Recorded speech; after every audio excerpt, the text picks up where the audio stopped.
Sumadsad ng 16 na pwesto si Pinay tennis sensation Alex Ayala sa World Tennis Rankings. Mula number 29, world number 45 na ngayon. Ang 20 anyos na atleta, nag-expire ang ilang puntos na nakuha niya mula sa Miami Open nung isang taon. Sa kaparehong torneo ngayong taon, natapos ang kampanya ni Ayala sa round of 16. Nakatuon na ngayon ang pansin niya sa pagsisimula ng clay season. Nakatakdang lumaro ang Pinay na sa Linz Open sa Austria na magsisimula sa April 6.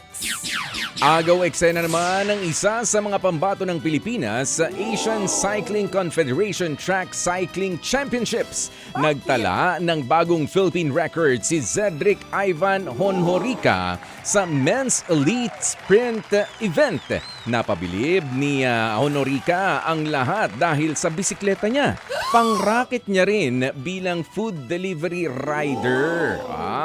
Kwento ng siklista, halagang 2,500 pesos lang ang frame ng bike niya, habang 12,000 naman ang mga gulong. Malayo yan sa gamit ng ibang atleta na umaabot sa milyon ang halaga. Sa kabila nito, nagtala pa rin ng oras na 10.865 seconds ang 21 anyos na rider. Binasag nito ang 2 dekadang record ni John Paul Morales na 11.42 seconds. Sa kabuuan, 21st sa 22 cyclist si Honhorica.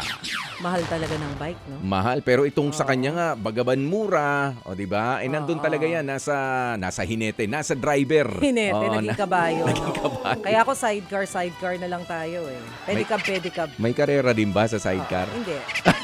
At least pagka pedicab, tipid ka sa gasolina. Ay, pwede.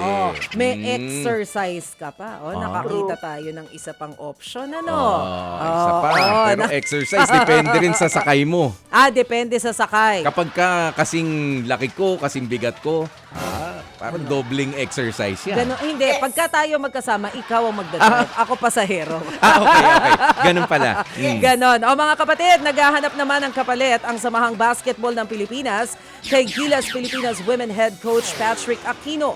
Nagbitiw na sa pwesto si Aquino matapos ang higit isang dekada. Mananatili pa rin naman siya sa SBP bilang isa sa mga tututok sa grassroots program ng bansa. Sa ilalim ni Coach Aquino, nakuha ng Gilas Women ang kauna-unahang ginto sa Southeast Asian Games noong 2019.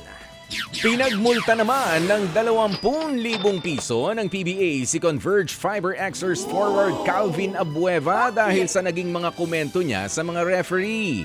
Nakunan si Abueva sa isang video kung saan sinabi niyang pumaldo raw ang mga ref sa laro nila kontra Barangay Ginebra noong linggo.